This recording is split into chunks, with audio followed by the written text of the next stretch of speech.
नमस्कार, आदाब, सत श्री अकाल, जय भीम, जोहार। मेरा नाम है नवीन कुमार।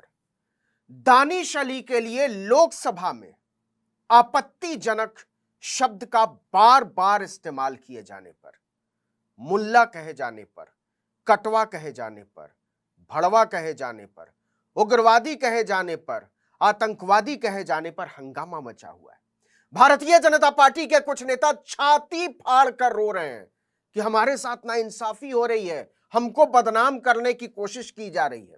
मतलब भाजपा के सामने आपके एक सांसद साथी को आप ही के विचारधारा के एक सांसद ने मुल्ला और कटवा कहा और दांत निपोर कर हंस रहे थे डॉक्टर हर्षवर्धन, पूर्व स्वास्थ्य मंत्री, रविशंकर प्रसाद, पूर्व कानून मंत्री, दोनों दांत निपोर कर हंस रहे थे। मैं जानबूझकर इस शब्द का इस्तेमाल कर रहा हूं और नेगेटिव टोन में इस्तेमाल कर रहा हूं कि दांत निपोर कर हंस रहे थे, ही कर रहे थे इस गंदगी पर, इस छिछोरेपन पर, इस घटियापन पर। और अब दोनों कह रहे हैं कि हाय, मेरे साथ बड़ी नाइंसाफी हो रही है। दोनों के साथ क्या नाइंसाफी होगी ये हम और आप अच्छी तरह जानते हैं, समझते हैं।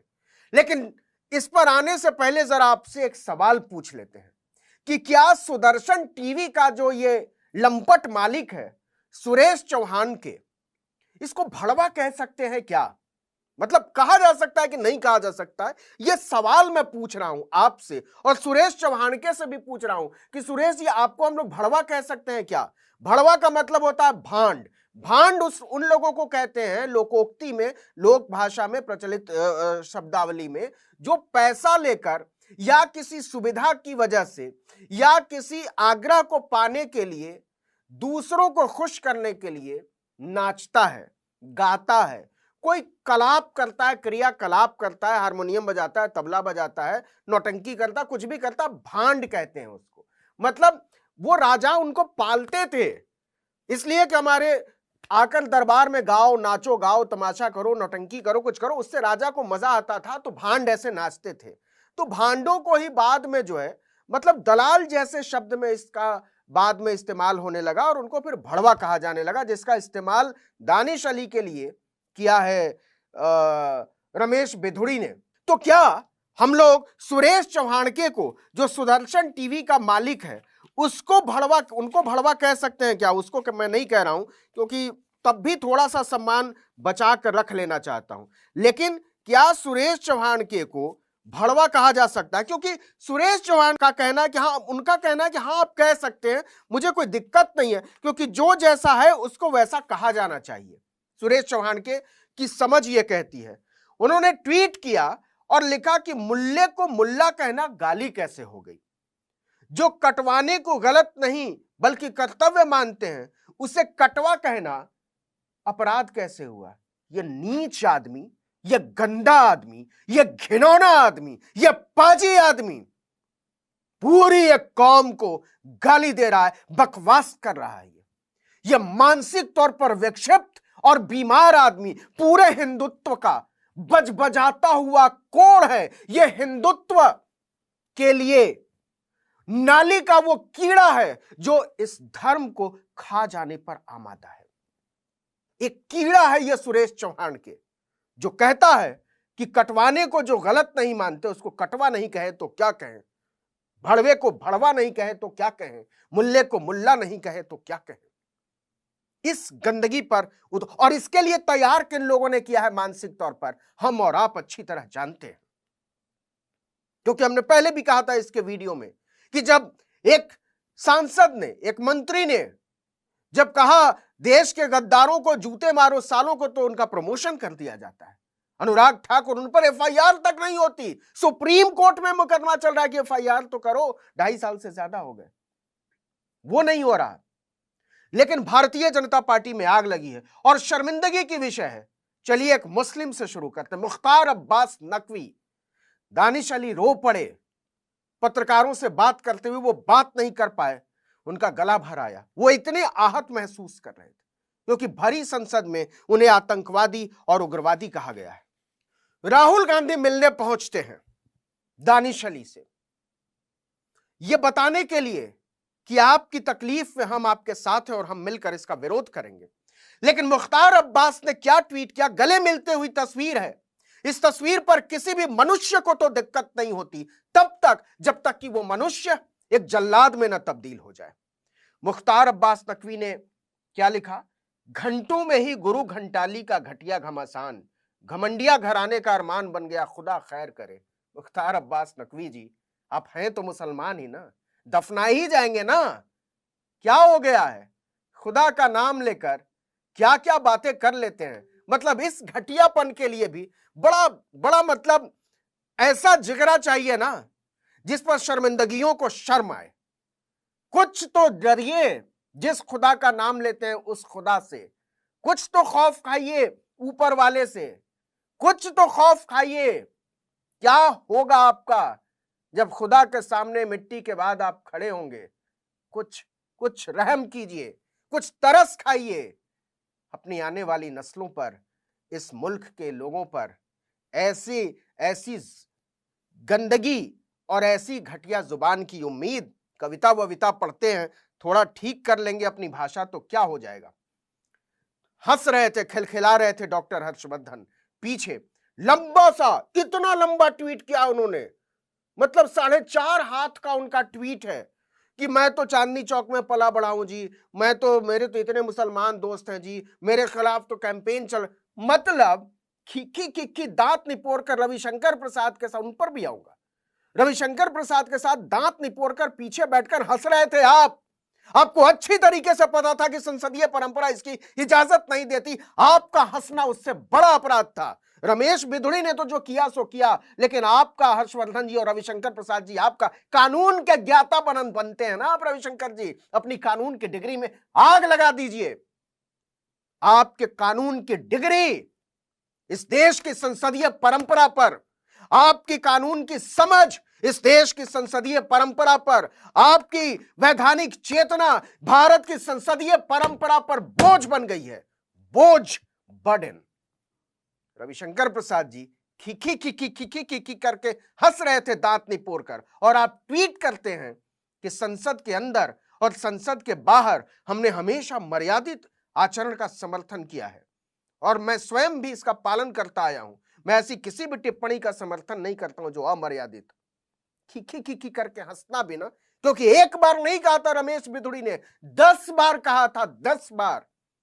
और एक बार भी अगर आपने टोक दिया होता ना रमेश बिधुड़ी को, उनकी हिम्मत नहीं होती अगली एक शब्द का इस्तेमाल करने की, हिम्मत नहीं होती। आपका कद इतना बड़ा है भारतीय जनता पार्टी में और उस कैबिनेट में, लेकिन आपने इसकी जरूरत नहीं समझी। रमेश बिधुड़ी की हिम्मत है आपके सामने छू बोलने की, रविशंकर प्रसाद जी, लेकिन आप चाहते ही नहीं थे। सवाल आप पर है। एक बार भड़वे कहा, यहां से बात शुरू की रमेश बिधुड़ी ने, 4 बार उग्रवादी कहा और अलग अलग टोन में कहा। एक बार कटवे कहा, 2 बार मुल्ला कहा, 2 बार आतंकवादी कहा, और आप खी करके डॉक्टर हर्षवर्धन के साथ हंस रहे थे। लाज नहीं आई आपको रविशंकर जी? शर्म नहीं आई आपको डॉक्टर हर्षवर्धन जी? आप तो अपने आप को डॉक्टर कहते हैं ना, इलाज करने वाले डॉक्टर। सच बात यह है कि आपकी मानसिकता दरअसल बहुत बीमार मानसिकता है, आपकी भी और रविशंकर प्रसाद की भी, क्योंकि केवल मानसिक तौर पर बीमार लोग ही ऐसी टिप्पणियों पर हंसते हैं, खी करते हैं, दांत निपोड़ते हैं। जो लोग संवेदनशील होते हैं वो ऐसी टिप्पणियों पर सन्न रह जाते हैं, उनकी समझ में नहीं आता कि करना क्या है और वो तत्काल आपत्ति दर्ज कराते हैं। आपके पास इतिहास में अमर होने का मौका था। अगर आप उसी वक्त टोकते कि बैठिए रमेश बिधुड़ी जी और इसको संसदीय कार्यवाही से निकाला जाए, बिना माफी की मांग किए हुए आप माफी मांगते अपनी पार्टी की तरफ से, अपने साथी की तरफ से, और तब आप बड़े नजर आते। लेकिन इस देश के सामने आप दोनों का कद बहुत बौना नजर आता है, बहुत छोटे हो गए हैं आप, क्योंकि आप जैसे लोगों के हवाले भारत की संसदीय परंपरा करके वो सुरक्षित नहीं है। तो बहुत सारा हंगामा मच रहा है, बहुत सारे लोग छातियां पीट रहे हैं, बहुत सारे लोग तरह तरह की बात कर रहे हैं, लेकिन सुरेश चौहान के जैसे लोगों को ऐसी हिम्मत कहां से आती है? रमेश बिधुड़ी जैसे लोगों को ये हिम्मत कहां से आती है? ये हिम्मत वहां से आती है कि कल को आपको भी इसी गाली गलौज की वजह से भारत का सूचना प्रसारण मंत्री बनाया जा सकता है। कल को आपकी भी तरक्की हो सकती है। दिल्ली का चुनाव याद कर लीजिए, क्योंकि ऐसा माना जाता है कि भारतीय जनता पार्टी में गंदी जुबान, घटिया सोच और बेहुदी भाषा की वजह से तरक्की मिलती है। यह धारणा बन रही है और प्रधानमंत्री नरेंद्र मोदी इस धारणा के लिए जिम्मेदार हैं। उनको ये जिम्मेदारी तो लेनी पड़ेगी। शर्म की बात यह है कि भारतीय जनता पार्टी ने अभी तक कुछ नहीं कहा है। और उससे भी ज्यादा शर्मिंदगी की बात यह है भारतीय लोकतंत्र के लिए कि कार्रवाई नहीं हुई है। रमेश बिधुड़ी पर आपको याद होगा कैसे संजय सिंह को निकाल दिया गया था। आपको याद होगा कैसे राघव चड्ढा पर कार्रवाई, 4 सांसदों पर कार्रवाई की गई थी तत्काल बेल में आ जाने की वजह से, कागज उछालने की वजह से। और सुनिए, निशिकांत दुबे, वो कहते हैं, वो तो खैर महापुरुष हैं, गरीब आदमी से पैर धुलवा कर पिलवाते हैं। पैर धुलवा, अपना गंदा घिनौना जो पैर का पानी है ना, जिसको सूंघते हुए उबकाई है, वो पीने पिलवाते हैं निशिकांत दुबे, जिन पर फर्जी डिग्री होने का आरोप लगाया है महुआ मोइत्रा ने दिल्ली यूनिवर्सिटी का। वो कहते हैं कि नहीं, ये तो जो हुआ वो तो नहीं ठीक है, लेकिन जांच दानिश अली पर भी होना चाहिए कि बीच में टोका टाकी करना, रनिंग कमेंट्री करना, ये सब भी संसदीय आचरण के। वाह, मतलब बीच में टोका टाकी, निशिकांत दुबे जी, ये किसी को उग्रवादी कहने जैसा अपराध है। रनिंग कमेंट्री करना संसद में, यह किसी को मूल्य कहने जैसी बात है। बहस में हिस्सा लेना और बिना बारी के बोलना, यह किसी को उग्रवादी कहने जैसी बात है। कुछ तो शर्म कीजिए, कुछ तो लाज रखिए। लोक लाज जिसको कहते हैं, मैं लाज इसलिए कह रहा हूं कि उसके साथ लोक जुड़ जाता है। कुछ तो लोक लाज करिए। इस देश के लोग दर्ज कर रहे हैं, इस देश की लोकतांत्रिकता दर्ज कर रही है।